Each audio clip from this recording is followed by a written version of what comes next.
Good evening, Solid Steppers. What's up, Tech the Titans? This is Miss Ward coming to you with some facts. And I'm coming to you from the office, so bear with me. I'm going to be looking at my tablet because I get several questions on my channel. And as you know, I am an active business owner, so I don't sit around every day and answer y'all questions, number one. Number two, if you're asking me multiple questions, let's keep it a buck. Go ahead and get a consult. You know, we got the 20-minute ones for the low, and then we got the full accountability ones. So take your choice. You'll see a link in the description for the consultations. But what I want to talk about today is I want to talk about the trials and tribulations, the brutal truth of running a service business in 2025. And one thing my channel is known for is being straight, no chaser, no fluff. So we're going to get right into it. The first thing I want you to understand when it comes to service businesses or any business, cash flow is king. Why? Cash flow is the lifeline of any service business. You need to understand that because what I see people struggle with when they get into these businesses, they don't have enough cash flow. They underestimate what it takes to run the business. They underestimate the trials and tribulations, the situations that are going to come up. You know, things such as your general liability. You know, in order to get into certain rooms, to get into certain buildings. And I used to preach this in the very beginning in 2019, 2020, when I was going in high rises in Brickell and Miami. You know, if you didn't have a certain amount of insurance, you couldn't get in those doors. It just is what it is because you're going to be working on property. If you cause any damage, you got to be able to cover that, and you got to have the insurance to cover you. The other thing is common pitfalls that cause issues with cash flow are late payments, underpricing services, and unforeseen expenses. As I stated earlier, so many people get into business, they do not price properly. They go in, they race to the bottom, and they go in, they're not confident, they're not properly trained, so they're not charging properly because they're not confident in their abilities. Their ability to diagnose properly, to carry the service out properly, to get the parts properly. This is why it's so important that you get trained. Late payments and fees. You know, you got vendors that you have to purchase parts from. You got to be in good standing with those vendors. This is why my number one vendor I use all the time is Marcone. It's simply because they help me scale my business. They extended my credit lines because of my pay history and my relationship with the staff there and the way I did business. I made sure that I paid my bills, so I have a great relationship with them. I always advise if you're going to get in any industry and you have a supplier, you should have multiples. Marcone is my number one go-to. I also use Encompass. Encompass, because of where I was located, I had all the vendors. I had Reliable in Miami. I had Marcone in Miami, Pompano, and Palm Beach.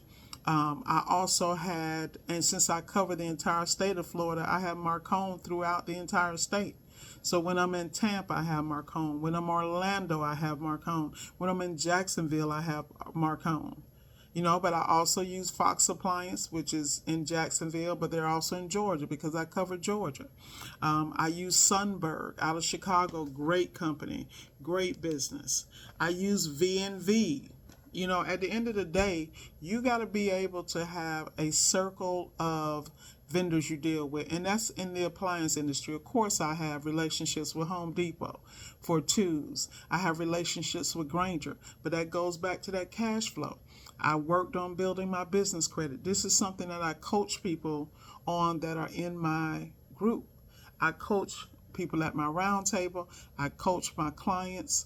We talk about those solid foundations because if you do not have cash flow, you have problems. And then you got to have budgets. You got to know how to manage it. You got to invest in things like Profit First. You got to at least read Profit First, the E-Myth. You need to read Home Service Millionaire. These are things you need to be absorbing. These are books and items that you need to understand. And if you don't need to understand them, you need to throw them in Audible. And every time you jump in that car, you don't need to be bopping, even though, hey, they not like us. Look, I love Kendrick like everybody else, but at the end of the day, We need to understand our business. You know, Kendrick getting his bag, you need to do what you need to do to get yours. But at the end of the day, I always want y'all to win. So y'all bear with me because I'm trying to make sure I hit everything. As I stated, the solutions to the cash flow issue is going to come down to learning how to track every dollar. I currently use a couple of options. I have QuickBooks like everybody else, but I also use, shout out to Geo, Monarch Money, and for my personal, I use Everyday Dollar, from Dave Ramsey. At the end of the day, I'm tracking the money because you want to see something disappear when you got a business, your money would disappear in thin air. So manage your business, have processes in place. Understand you should be balancing. Like when I first got into the game, I was balancing everything daily because I was watching my margins, because I already know I get a little money in the pocket, it's burning a hole in my pocket, and I'm spending it on not what I need to, but what I want to. Don't be like Miss Ward. Get it together. Start out right. The next thing is another issue you run into in the service industry is training employees effectively. The challenge of finding skilled workers and retaining them is a key issue. And I think that that falls into several categories. This occurs because most people don't understand the importance of company culture. And this is why I'm always saying, you need to learn how to manage you before you manage someone else. Do you want to work for you? Do you put yourself in situations where you wouldn't want to show up to work? If you do it to you, you know you're going to do it to other people. And if you have not been in the field and you haven't been servicing customers and been in those environments, it's very difficult for you to coach and handle people who are. Because you got two issues in our industry. And I'm speaking from my trade background in automotive, electrical, plumbing, all that, because I've been exposed to everything. In appliance repair, one of the biggest issues that I hear people complain about is hiring employees and then investing all this time in training, and then they go work for somebody else or steal their customers and work for themselves. At the end of the day, you have to be slow to hire and fast to fire. I'm telling you, you do not allow cancer to develop in any area. I've watched people who have great companies and they have a guy that's like, just a hothead, but he's a great tech, or he's a prima donna. Let me tell you something. Coming out of automotive, I had to manage so many prima donnas, from managers to technicians, and these were guys who were really skilled, and because the market was so desperate, they put up with those behaviors. One thing I did was I never put up with the behavior. I dealt with people with respect. They would show out with everybody else. They wouldn't show out with Miss Ward because they knew Miss Ward would respect you long as you respected her. Y'all give me 1 second here. Let me tighten up because I'm doing the video and I just realized my mic is not here. So this is going to sound weird, but guess what? One thing about me, I'm always going to keep it real. So hopefully you guys can hear me a little better. So this training thing is so important. So the first thing I want you to do is make sure you are trained. If you are running a service business and you don't have the background, but you have a very strong service manager that you can trust to train your staff, that's great. But that means you have to come to the table with some type of background. I'm not saying that you can't get into the industry and run a one-man show. You can, but be prepared for what that comes with. I hear people do so many weird things, in my opinion. I feel like I hear guys who have one-man shops and they want to learn SEO, or they want to pay somebody to get them more calls. Are you going to be able to convert the calls when you get them? Do you have a CSR in place who's trained, that understands how to vet the customers, vet the calls, and gather the information, order your parts, get enough information so you can pre-diag and do one-stop completions? Like, this is a full circle moment. And what I don't think most people understand, that this is not a game. You really need to understand the business. I'm not saying you can't get in and just do washers and dryers and collect a little money.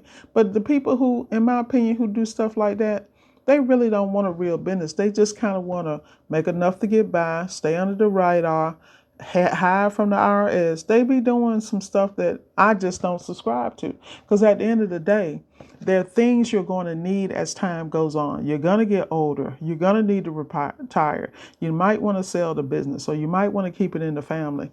And you don't want to move that way in business, because when you invest all this time and back-breaking energy in these businesses, you should reap some rewards. But if you don't have structure in place, if you don't have systems in place, you're never going to be able to extract the resources out of the business if you don't run it properly. So getting back to the training, you have to build a culture of accountability and growth. I'm a firm believer that you should always discipline the issue and the behavior. And you got to understand that's a difference between the person and those two things. A lot of times people get mad with the individual, and a lot of times you have to decide, is this situation coachable? Is this something that is going to devastate my business, or is this a character flaw? See, character flaws, I'm a firm believer, you can't change those, because that's just how, that's their belief system. If they're going to do some shady, if they're going to steal from a customer, they're going to steal from you. I never forget, I had somebody that begged me to hire somebody, and I kept telling them I'm not comfortable because I know they are stealing from the company they work from now. So what makes you think they're going to do anything different here? And the fact that they are comfortable sharing with me that they're undercutting this other company as if I'm not a corporate professional, in my brain, I'm like, nah, you can't work for me. You think you can, and I'm going to let you think you can. But the reality is, we have two different moral compasses. If you don't like the company, quit the company. Don't steal from the company, because it's full circle. Karma is a what? It will hit you right in the face. You can't do dirt and don't think it's not going. If you don't like what people do and how they handle you, then go to another company. Understand your worth and go get it. But at the end of the day, don't dog out one company because you fell for the okie doke. That was just a lesson. Move on and get paid. But anyway, y'all, I'm getting off the subject. Getting back to the employees. The challenge of finding skilled workers and retaining them is an issue because of everything I just stated. The other thing is you have to onboard people properly, and you have to provide continuous training. What irritates me is when people get upset when their staff don't step up to the level, when you really haven't fed them properly. You haven't watered the grass. So how do you expect it to grow? Like, make it make sense. So we're going to move on to the number 3 issue, technology evolution. How staying up to date with tools like scheduling software, is people still out here using Google calendars and all kind of stuff. And I mean, if that works for you, so be it. But with all this AI out here, there's no reason why you can't get a reasonable CRM like House Call Pro. Yeah, they are right. They got their challenges, but I'm sure they're probably better than what you're using, and they're probably the most reasonable out here. I mean, you got Service Titan, you got Service Fusion, you got Service Desk, you got all these Jabra, you got all these other ones. But if you're a small business, you need to understand some type of CRM with technology. So as you grow, you can get maybe a larger system or a more elaborate system that will work for you. But at the end of the day, get a system, because guess what? What happens? We do not rise to the height of our goals. We fall to the level of our systems. Shout out to my favorite, James Clear, Atomic Habits. Y'all, another book y'all need to get. The risk of falling behind competitors due to outdated practices. Y'all, we just need to have a moment of silence.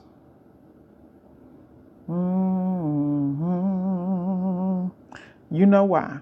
Because and I know somebody that they outdated. They want to go back to 1922, and I'm sorry. Shackles is off my feet. I can't help you. At the end of the day, you got these guys and girls that sit around and they got a whole attitude like time's going to go back. Instead of taking all that valuable experience and investing in modern technology so they can share it with their employees, grow their businesses, get the monkey off their back, and really get paid and really become a competitor in the market, they want to go back in time. So look, don't be one of them.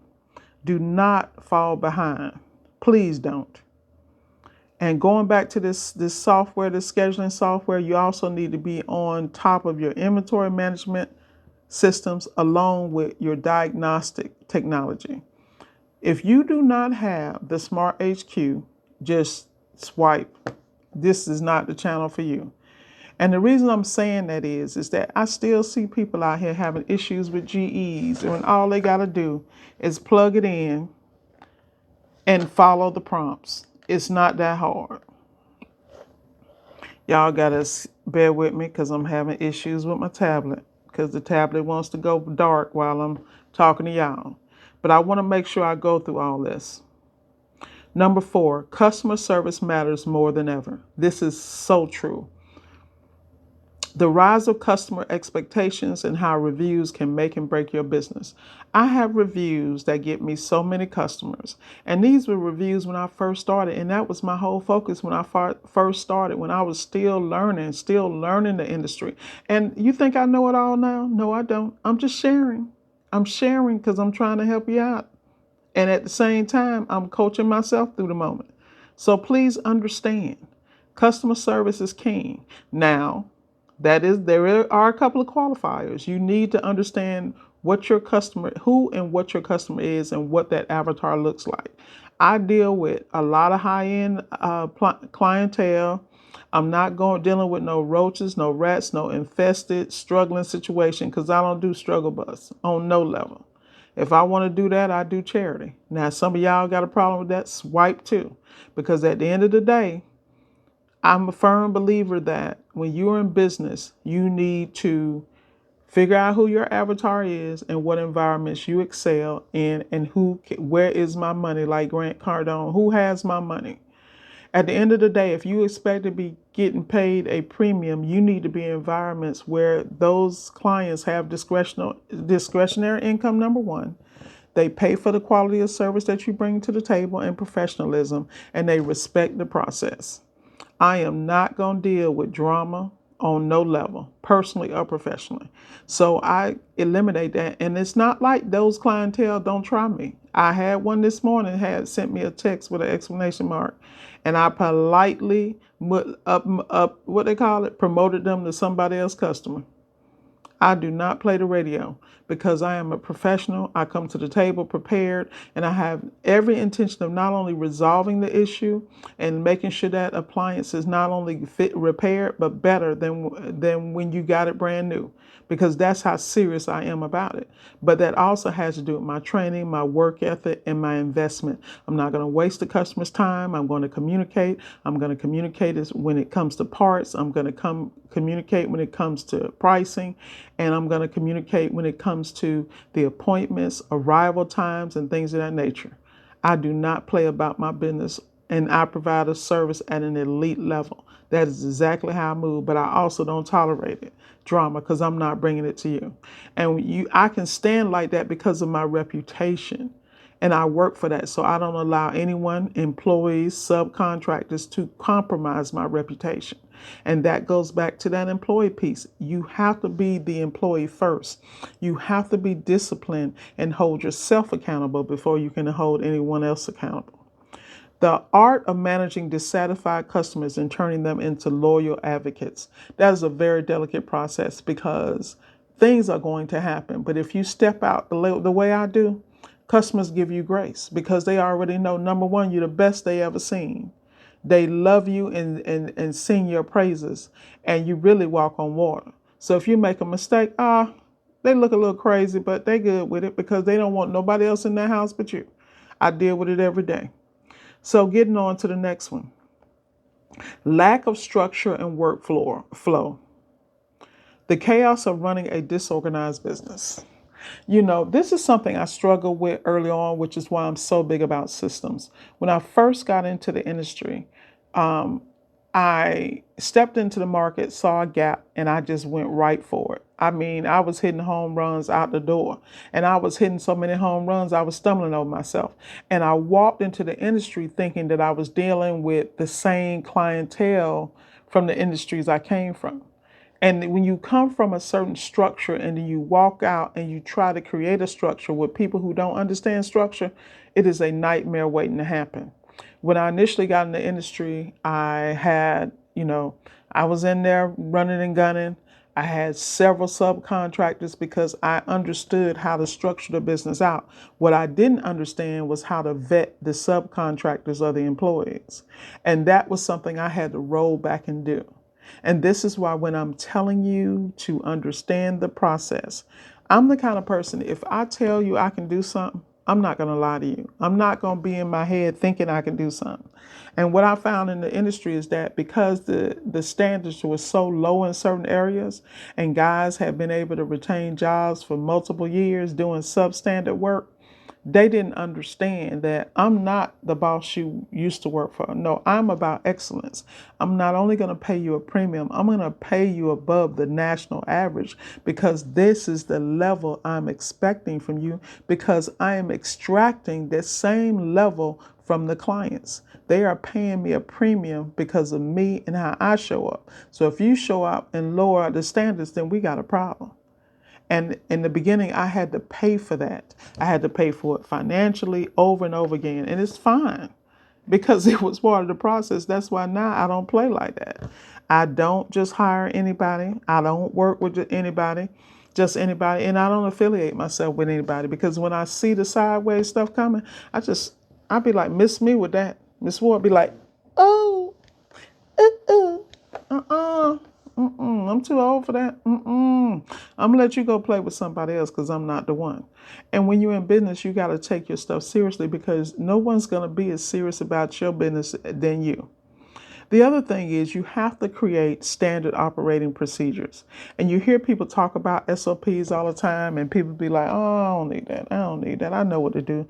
But the bottom line is, do you really know?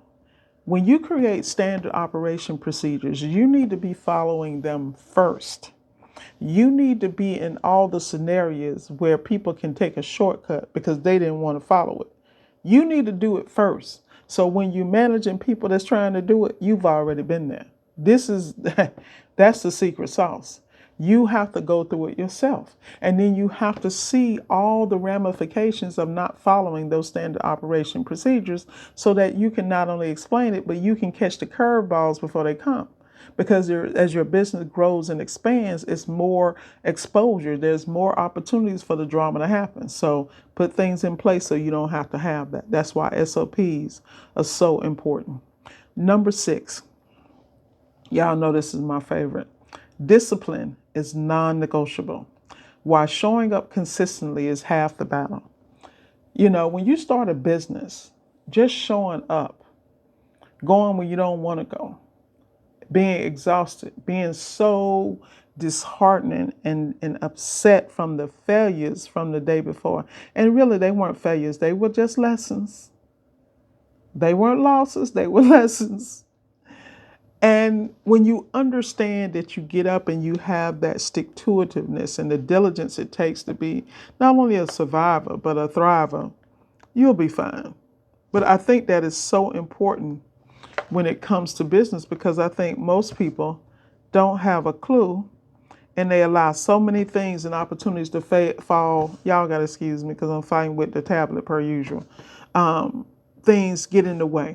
So you first have to discipline yourself, put processes in place, have an early morning routine. I like to have what I call a multi-millionaire routine where I get up between 4 and 5 in the morning.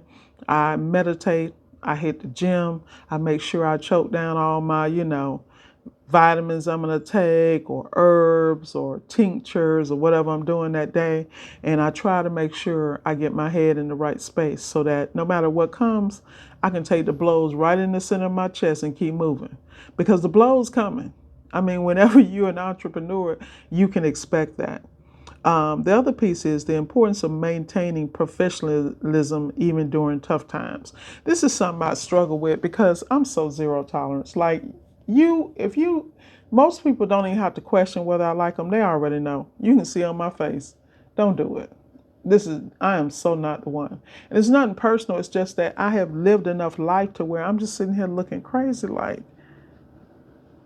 And it's so funny because when I was in the automotive industry and in the trades and welding and all these things I've done in my life, I would always let these guys know, do not confuse me with that woman you sleep with every night that believe those lies. Because I'm not the one.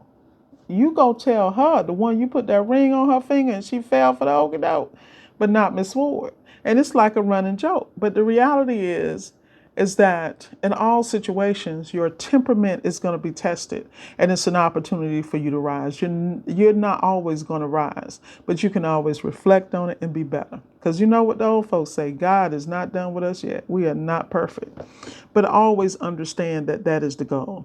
Number 7, organization is your secret weapon. How disorganized inventory, schedules, or finances lead to costly inefficiencies. You know how many times I talk to people? They go through their part stuff at the end of the year instead of doing it on a monthly or weekly. Like me, my part situations, I'm trying to do it every other day. I don't play about that because at the end of the day, money standing still is not making me money. Parts I'm not using is not making me money. Parts that are not moving and being installed are not bringing profit. And that's not just new parts, that's used parts too. Because a lot of times I work on an appliance and I know that there may be a future issue with the fan motor, but the fan motor's still working. I'm not going to have a recall on an issue. Like we all know, we work on GE, what is it? The GE French doors that have that problem with that fan in the middle that always goes out, and then it needs some type of software update. And those of us who have the Smart HQ, every time we go in, all 3 boards generally have to be updated. The reality is that you should take care of what you need. I've watched people thaw stuff out and then put stuff back in. And I'm like, look, that fan does not have the silicone coating it needs on it so that it doesn't rust out from moisture. Like those of us in the industry, you know exactly what I'm talking about. Go in, do what you got to do, take care of those customers, change out. When I'm in there, I'll change out the Meister because I'm not going to come back. The Meister's what, $10, if that? Why would we not take care of everything in there? And at the end of the day, this is what you need to do. And that's why I don't understand how people have comebacks when you do it so long. I watch people penny pinching with customers. If I'm dealing with a penny pinch customer, that ain't mine. And I'm not knocking nobody. We all got budgets. But the key is know what your avatar is and service that avatar. Make sure you do it properly. Watch your inventory, control your inventory, watch your finances. It's money lost everywhere, from vehicle repairs, maintenance. Let's not even talk about the cars. I have multiple vehicles for my business, multiple. And right now, I got one in the shop for a transmission, one in the shop for a rear end, one in the shop for a transfer case, because I'm not buying new vehicles. That's not going to happen. And I'm actually looking for other used vehicles now, just because I know we're going to put miles on them. But you got to be prepared, and you can't do those type of things without cash flow. I mean, I'm constantly expanding into other markets, and I expand into markets that I've done the data research to make sure that they're up and coming markets. I'm one of those people, I like to be on the cutting edge. I like to get there and get the cream off the top. Y'all can have the residue, because by the time people come to some of the markets I'm in, I'm already leaving. But that's how I run my business. I'm very clear about that. But that takes dedication, that takes research, and it takes patience. And it has to do with staging and putting yourself in position to win. The simple strategies for managing time, resources, and priorities effectively. You're going to have to get down on your time management. I think I watch people struggle all the time with time management. And one of the people I love to watch is Brian Tracy. He has several videos, several books on time management and just structuring your life. He has several books on discipline. And then, of course, you have Mr. Maxwell that has great books on management. There are a number of people you can follow. Follow somebody and get it together. The next thing is burnout is real. Now this is a whole conversation.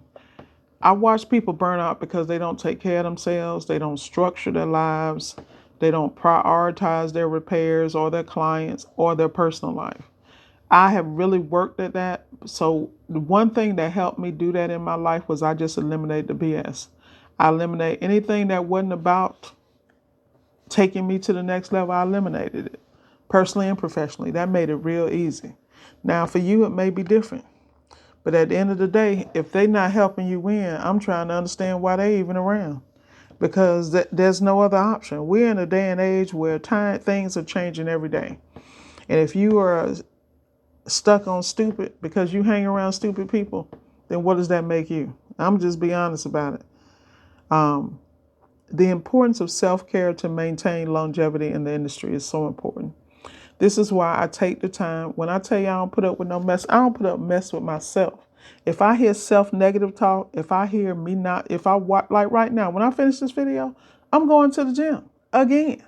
I go to the gym as much as I can because I don't have idle time. When I can actually have a pause and I can get in the gym 2 to 3 times a day, like I used to, I do that because that is time that I'm investing back in myself. That is how I release my tension. Keeping up with market trends, staying ahead of industry shifts, and adapting to customers' demands. This is important because you know how America is first world problems. Everybody want the latest. They want something new. And we tell them all the time, that old Kim Moore you got, you better hold on to it. That old Whirlpool you got, you better hold on to it because it's better than new ones. But hey, our customers want the new technology. They want to be able to be at Publix shopping and then look at the phone and look inside their fridge. Hey, that's okay. Just pay me the premium. I'll go and program. I'll hook up your smart home. I'll do whatever you need. Just give me my bag. But you have to be not run from the technology. You're going to have to embrace it because it's not going anywhere. And the value of networking and continuous education. I'm so blessed to have a phenomenal roundtable of guys that are really doing great in the industry, and we are all dominating in our own areas of expertise. I just was really blessed to be able to be exposed to people like that. Now, some of the people was on some BS, but hey, that's life. It's okay. But the majority are great guys and girls, and I'm just honored to be a part of that group. You always hear me talk about my round table, and they have really contributed to my success. And last but not least, the real cost of success. I might have to take my glasses off for this one because this is why so many people are not successful, and that comes to the sacrifice. Uncovering the sacrifices required, such as time away from family and long hours. This is why I tell people, get into this business part-time if you have a family. Test the waters. Because if you're raising kids and you have responsibilities, this business will take so much, and it's really going to take away from the family. You got to decide, is it really worth it? Because if you don't have a supportive partner, or if you don't have a supportive person in your life and you're in a relationship or you're in a marriage, it's going to be a problem. And I'm just being honest with you. There are great rewards such as persistence, diligence, and staying consistent, but it's over time. It's not going to come overnight.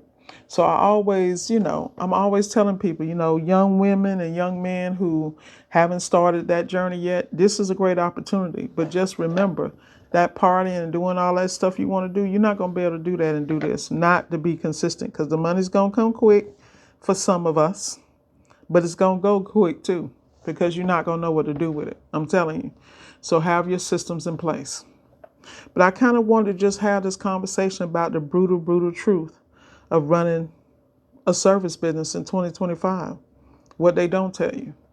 So I hope you got a little game from this. As always, I appreciate y'all. I want you to keep your head up. I want you to like, share, and subscribe. And I want you to understand, favor ain't fair. I want my solid steppers to keep stepping, and my tech the Titans, Miss Ward will see you at the top. Be blessed, and remember, keep your head up. Miss Ward signing off.